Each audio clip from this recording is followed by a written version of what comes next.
So Star Wars Celebration has happened, so we have to talk about Star Wars. We got plenty of news from this year's Star Wars Celebration, some positive ones, like that Rian Johnson's trilogy or movie or whatever he's working on for Star Wars is on ice.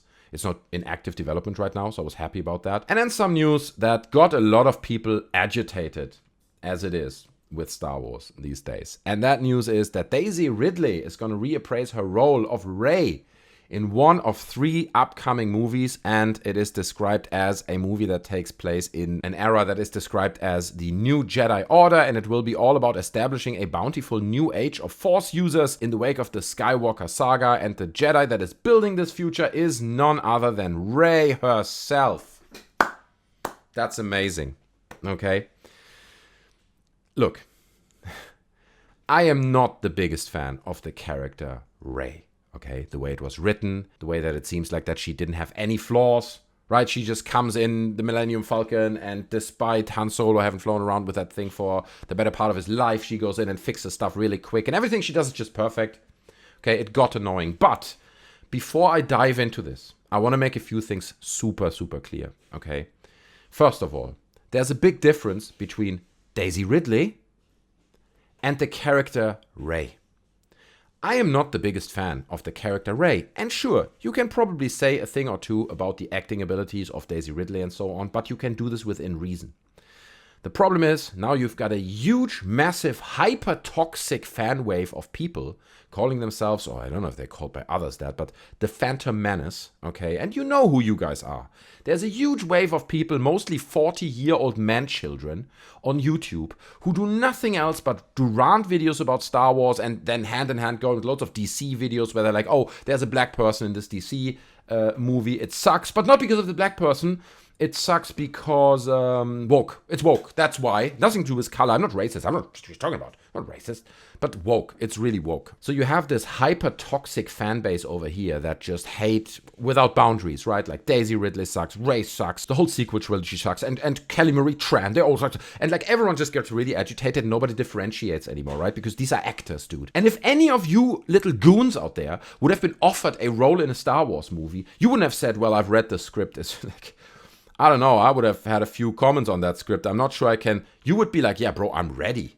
You know, you pay me how much, please? All right, I'm signing up to be in that Star Wars movie. You know, you don't care. So you can't blame people like Kelly Marie Tran or Daisy Ridley for being in these movies. They are written by other people. They are directed by other people. They are literally just performers. So to hate on them in the way so many people now out there do and literally create an economy around hating on these characters, on these people, it's pathetic. Okay, if it would be like 16-year-old boys, I'd be like, all right, you know, it's children. But those are like 40 and 35 and 40-year-old man children who criticize a movie that's for children, for kids. I mean, your Lord and Savior, George Lucas, said it himself, right? This is a trilogy. These are movies for children. Okay, and here you are getting all upset about an actress. But on the reverse side of this story, you have a similar problem that goes into the complete opposite direction. Where, for example, if you go to Reddit and you open like a Star Wars Cantina, which is a subreddit, or you see it on Twitter as well, where lots of people are like, there's no toxicity allowed here. And it's like, as soon as you say, well, I'm not the biggest fan of Rey, they're like, banned, you're banned, toxic, Fandom Menace, you're banned.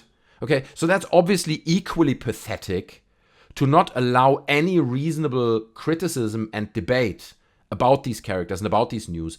But in a way, obviously, it was like this Fandom Menace, this hyper-toxicity that comes towards these films. As soon as there's a person of color in any film, they're like, well, it's woke, it's hey, blah, blah, blah. So that hyper-toxicity ultimately facilitated that there's no grayscale in criticizing Star Wars anymore, right? You're either only saying positive things and you say, oh my god, Rey is back 45 times in a tweet because you're so hyped, that's allowed.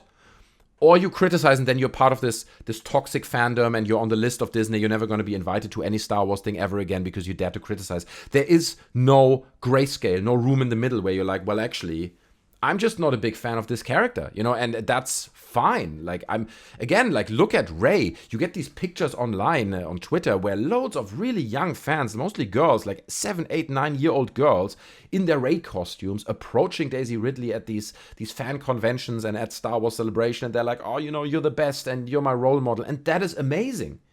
That's a great thing. You got to understand that the sequel trilogy, as much as you want it to be all about you, it's not about you, and it's not a trilogy that's made for you.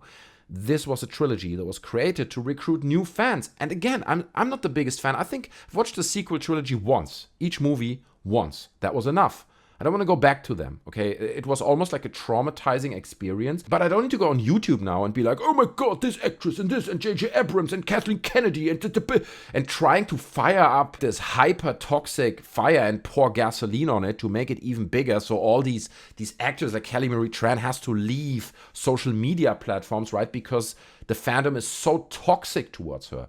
I can't think of anything that's more pathetic than that. You know, and I hate these people from the bottom of my heart because they have ruined the ability to just criticize, have reasonable criticism on the sequels, on any of the movies. So the fact that Daisy Ridley is now coming back as Rey, and on top of all that, she's going to be like a Jedi Master, right, who is like trying to create like this new Jedi Order.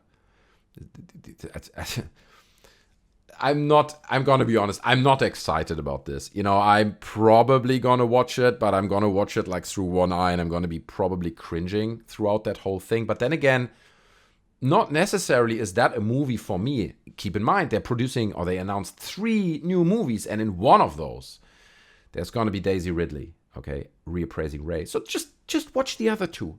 Like, you can watch this one, and you can be like, yeah, that's like, okay, never been a big fan of Rey, and this didn't save the day. Fair enough.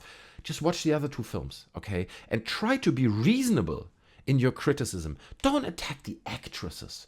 You can say, I don't think she did like a great performance. Okay, fair enough. I don't think that like she is the perfect actress to play something like, she has a little bit of a Mary Sue thing going on.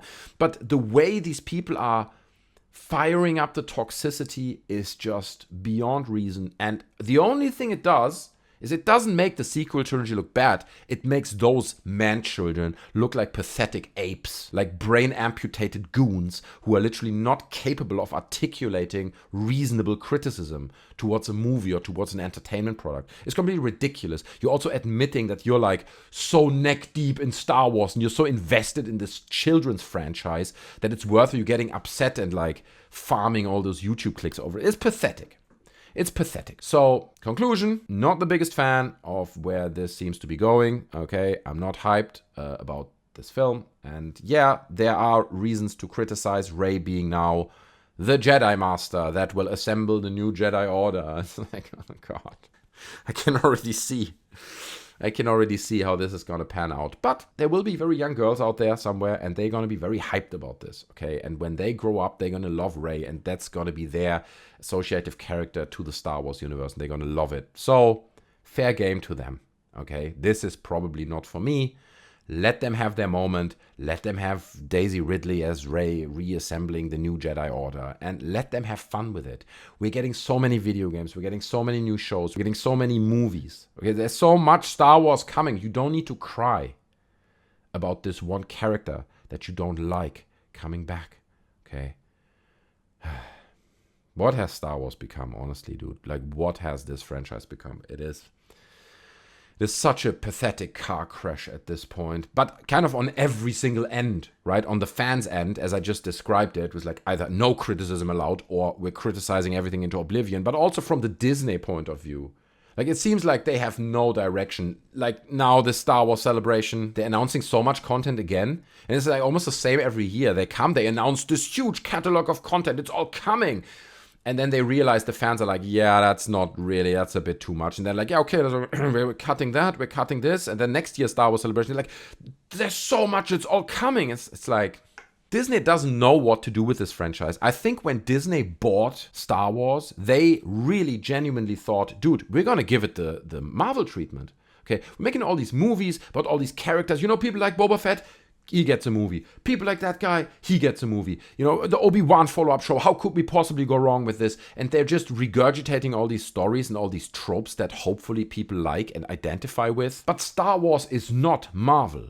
Marvel worked in that succession. Here's Iron Man 1 and 2 and 3, and we're building up these characters, and like every other month you get like a movie. People love this kind of stuff because we've never seen anything before that. That's how Marvel has always been. But Star Wars needs breathing space, in my opinion. It's just my opinion, right? And Disney does not understand that because obviously breathing space means you don't make revenue. Okay, and Disney wants revenue. They don't care about Star Wars and about the characters and the stories in the universe, and nobody gives a crap, okay? money, revenue, numbers, shareholders. That's what they're all about. And that's what their focus is on. So to say, dude, if we make a sequel trilogy, we should have like 3-4 years in between those films, maybe even 5 years, just to give people the time to, analyze what happened, to break down theories, to articulate, verbalize things online, like where it might be going, who these characters are. And then also 5 years for you to develop something that's really worth it to then follow up the first movie. But they're like, no, we're running through the sequel trilogy in those few years, and then we already have this planned and this planned, and in between we pepper in a few more movies, and it just doesn't work that way. I thought Andor, for example, was great. Andor was a fresh approach. There were no lightsabers, there was no Vader, no Millennium Falcon, all these obvious dump tropes and member berries that have been done to death at this point, that nobody wants to see anymore, were left out of Andor. Instead, they focused on the political side of it, on the Empire being this suppressive, fascist regime and all that, right? So they found a way to please these mature fans like me who hope to see a more political, less lightsabery, Jedi approach to the Star Wars universe and to a Star Wars show. But it still very much feels like Disney is still tapping in the dark. Right, and they're like, well, let's try that. Oh, look, people, Mandalorian, people like that. We do 3 seasons, keep going. More than man, people like that one.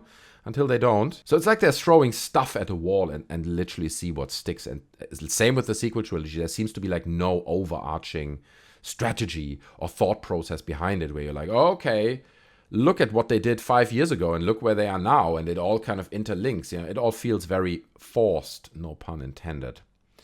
But anyway, guys, these are my thoughts. I hope you enjoyed this little breakdown of them. And if you did, then please smash the like button, okay? You can also subscribe to the channel for more, or join us on our Discord, because this channel does have a Discord. The link is in the description. It's completely free to join, okay? If you don't know what Discord is, just download it, click the link in the description, and you're going to meet a great community, loads of people over there who love to talk about Star Wars, who are happy to discuss all these things, amongst other things, with you, video games, politics. There's so much to talk about. So join our Discord, and I'm hanging out there as well. So that's, I'm not sure that's a plus point. But anyway, I hope you enjoyed the video. Smash like if you did, and I'll see you in the next one. Take care of yourselves. I'm out. Bye.